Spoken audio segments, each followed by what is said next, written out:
welcome to the deep dive. Today, we're looking at something really fascinating, a paradox, actually. Why do so many smart analytical people just struggle so much with trading? They put in the effort, they have strategies, but the financial goals, often missed. It is a puzzle, isn't it? And the usual reaction is, I need a better system or maybe a new indicator. But Mark Douglas, in his book, Trading in the Zone, he argued something quite different. Which was? That the answer isn't out there in the market data. It's internal. It's in your mind. He learned this the hard way, Lost almost everything back in '81. Wow. Yeah, and that pushed him to really dig into the psychology, the mental blocks that trip traders up. Okay, so Douglas is saying, look inward. If you're stuck in that frustrating profit gap, where do you even start with this internal work? That's what we want to explore today. Really deconstruct his ideas and find an actionable way for you to rewire your thinking. To start thinking and acting like those consistently profitable traders? Exactly. Douglas points out something key. The market is just fundamentally different from everyday life.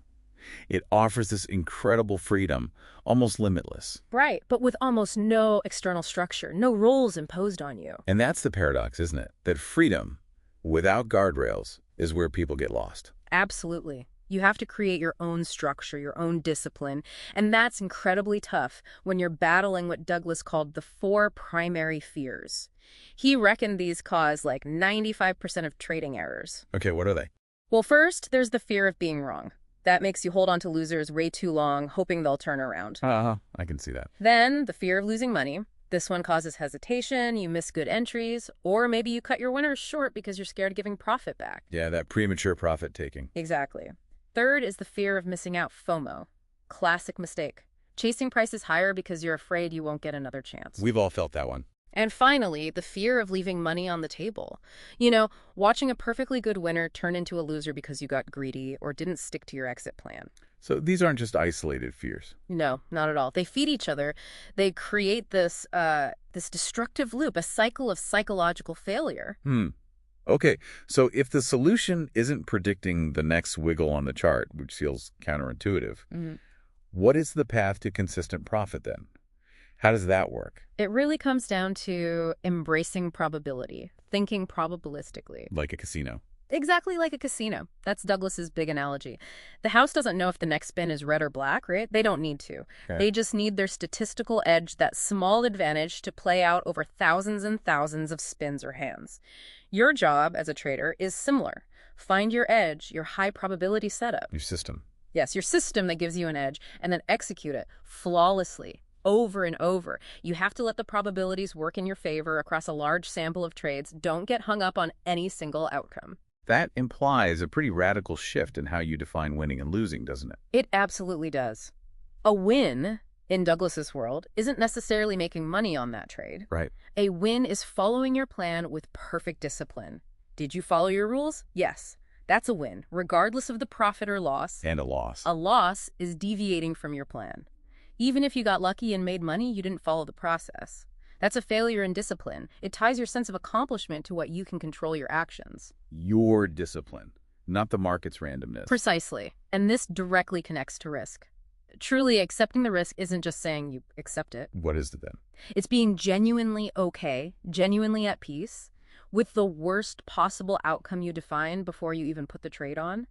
Knowing a loss is just a possible outcome, like a business expense that neutralizes the fear. Okay, that makes sense intellectually. Mm-hmm. But actually feeling okay with losing money, especially after a few losses, that's the hard part. How do you internalize that? It takes practice, and it requires what Douglas called installing a new mental operating system.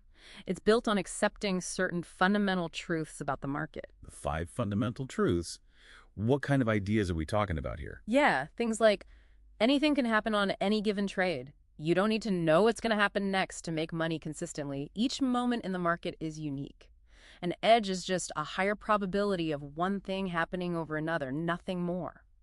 So really letting go of the need for certainty. Exactly. And these truths are then put into action through the 7 principles of consistency.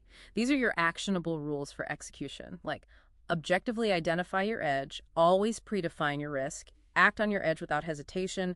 Pay yourself when the market makes money available according to your plan. Not negotiable rules. Non-negotiable. They form the structure that the market doesn't provide. And if you do all this internal work, adopt this mindset, follow these principles, the result is getting into the zone. What is that really? The zone is basically that peak performance state. You're engaging with the market effortlessly, objectively. There's no fear, no greed clouding your judgment.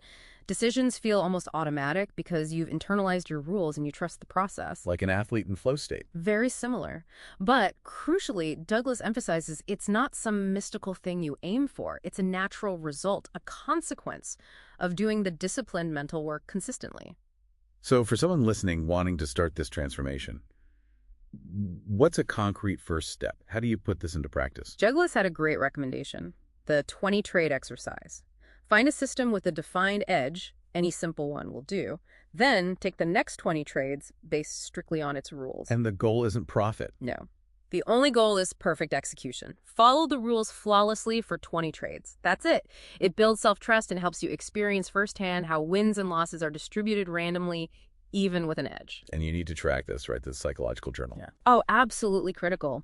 But it's not just writing down P&L. It's about monitoring your thoughts, your feelings during the trading process. Did you hesitate? Were you fearful? Did you follow your plan? Why or why not?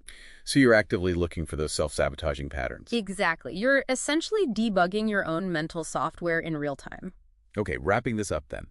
The big takeaway here seems to be that achieving consistent success in trading is fundamentally an inside-out job. It really is. It's about transforming your internal mental landscape, not endlessly searching for the perfect external system or indicator. So the market, it just shows you what's already inside. You could say the market acts like a perfect mirror. It reflects back your own internal state, your fears, your conflicts, your lack of discipline, consistency, the reward everyone's chasing.